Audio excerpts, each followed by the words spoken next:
So, in this episode, I'm going to discuss a little bit on navigating conflicts and relationships from a Buddhist perspective. As usual, I'm going to sort of just share some of the things that I tend to go to in my practice, that I tend to go to in relational practice with others. And of course, this heavily depends on the type of conflict we're having.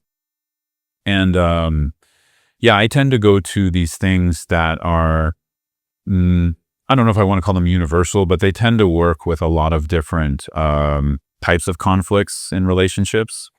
And yeah, we'll start there. So, probably for me, the primary thing I recommend and that I try to work with. Oh, I forgot one caveat here. Um, I'm not necessarily good at navigating conflict in relationships. I just want to point that out. I have my struggles, especially in the relationships closest to me. That's often where our conflict can come up more strongly. I'll just put it that way. And this I treat this as like an ongoing process and a work in progress. So maybe it's good to start out there. Just starting out with kind of like the right space for how to even approach how we want to work with conflict in relationship. And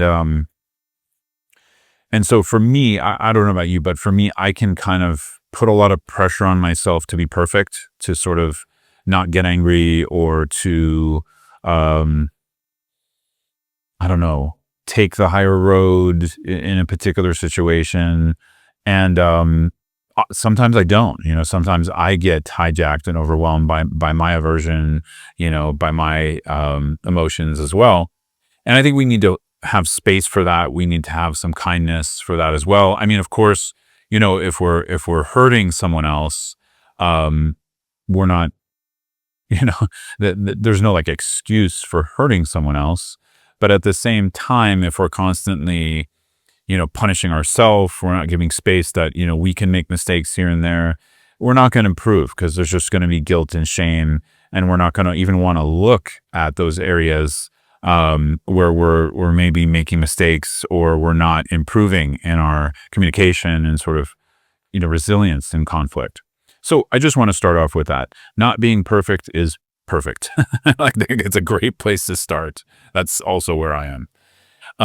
With that said, though, I have seen improvements. I don't know if others would agree with that, but for me, like, getting to know my own aversion and anger and knowing how to work with that and seeing that as like, the first thing for me with anger is seeing, oh, wow, how much damage it can do. And even if we don't let it out, like even if we don't say something in an unkind way or act in an unkind way, we see the thoughts, we feel the anger, which is a lot of pain. I mean, for me, anger is, its nature is to like burn.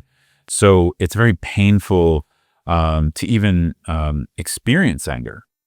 So with that said, that's probably one of the first things I do is relate to my own experience in as open a way and compassionate a way as possible. Which, for those of you who watch or listen to my content regularly, I am a big fan of somatic practices, such as the handshake practice coming from Sok Rinpoche, where we learn and practice meeting and being with both our habit patterns and constrictions and what he calls beautiful monsters. But we also practice being with our afflictive emotions. And being with them means we're aware, we're feeling, we're not rejecting them, but we're also not indulging in them. We're not getting hooked. And of course, that itself is a work in progress. We're going to waffle between those, right? But for me, it's been really important, like not to suppress anger, but also to realize, okay, is there a place I can hold compassion for this in my own body, in my own mind? And therefore, I there's less of a chance that I am going to make the mistake of letting it out in an unkind way towards someone else. But at the same time, I'm not rejecting them. And anger is quite complex because often, in modern psychology, there's a lot of belief that anger is tied to grief and or sadness. I would say there is some credence to that. I'm not sure like all anger derives from that, but I do think, when it's in when it's in a close relationship, it's often a conflict around some kind of miscommunication or disagreement on what to do about something, or how to go about it or talk about it. Uh, um, or, someone else being aggressive with us, etc. And then there can be sadness towards that, because in our loving relationships, first of all, we want to be loved, and we want to give love to the other person, right? I mean, I think if we really look at the foundations of it, it's all about love, but that gets complicated, right? And sometimes, and that care can get misplaced, and then often we get hurt, and then the sadness can turn into aggression from there. But either way, I think this all comes from the main process of doing our due diligence and working on our side of the street, which actually for me is the first step in navigating conflict with others.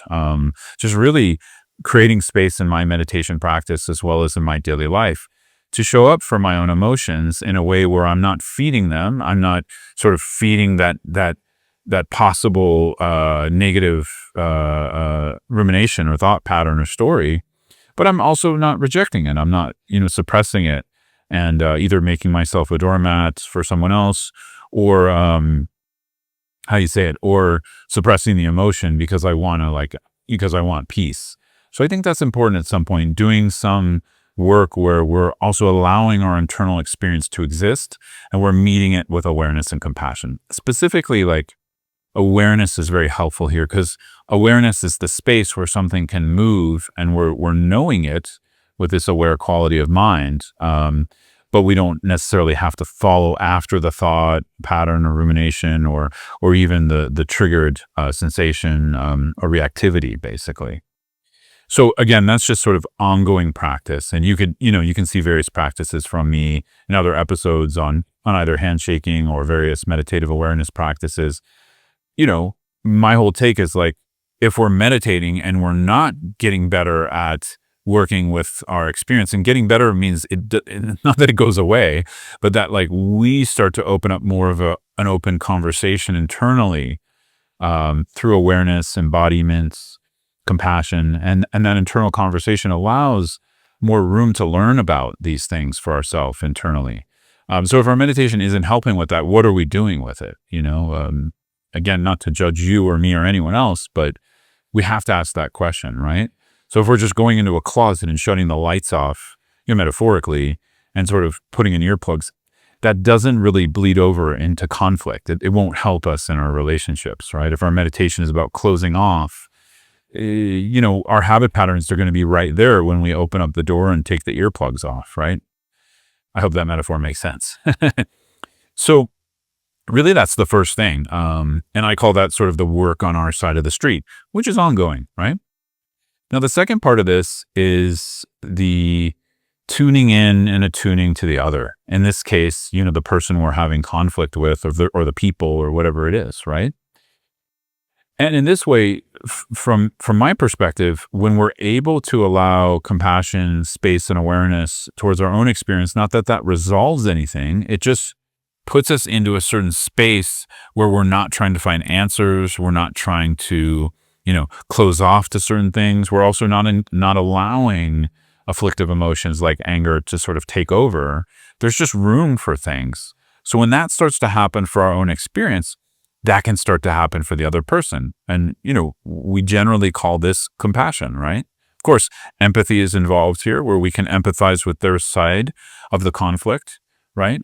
But if we're denying our own side and then empathizing with them too quickly, this might create a long-term issue, right? Where we consistently put ourselves down and put them forward, which in the modern world, I'm not sure that works so great. Maybe for some people that could work, but a lot of us, that just gets bottled up and then sort of explodes at some point. Or we become increasingly unhappy in the relationship. So either way, there's that compassionate approach towards our own experience, and then we start to have empathy, curiosity, and compassion for the other person, which basically means we also see them as having their own emotional experience, their own ideas, perspectives, beliefs about whatever the conflict is that is probably different than ours. And we can start to open up the process of, okay, well, maybe there isn't like a truth here, and maybe my truth is not the truth, and maybe their truth isn't the truth either. And for me, that itself creates so much space. A good friend of mine a long time ago said, she used this example of like, if you have a rubber band and one person is holding the other side and you're holding one side, and both people are vigorously pulling on the rubber band, all there is tension, right? But if one person sort of starts to release the tension and then eventually lets go, there's just the other person holding the rubber band, right? There's no tension.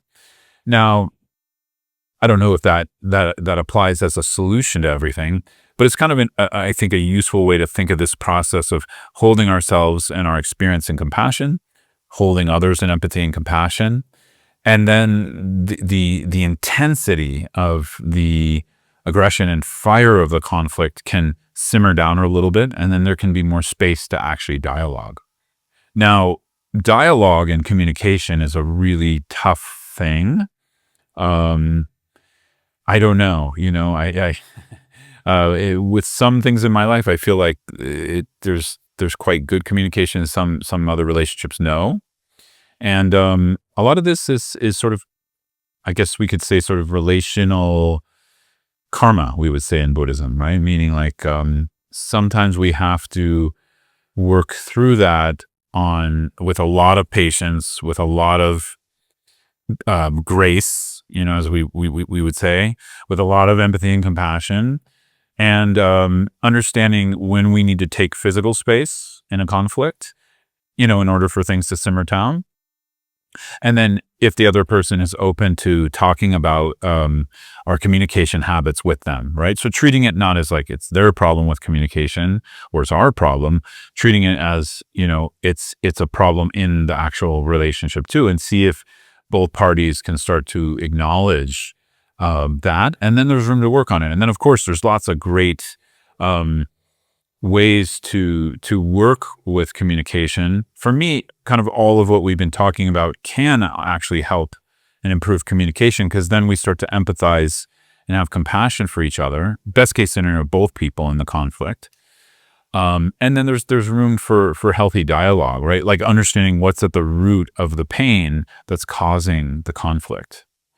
But if that's not working, then as I was starting to say, there's lots of great techniques, nonviolent communication, things like that out there that have principles of Buddhism and other spiritual paths that have systems that are really effective for developing better communication with others.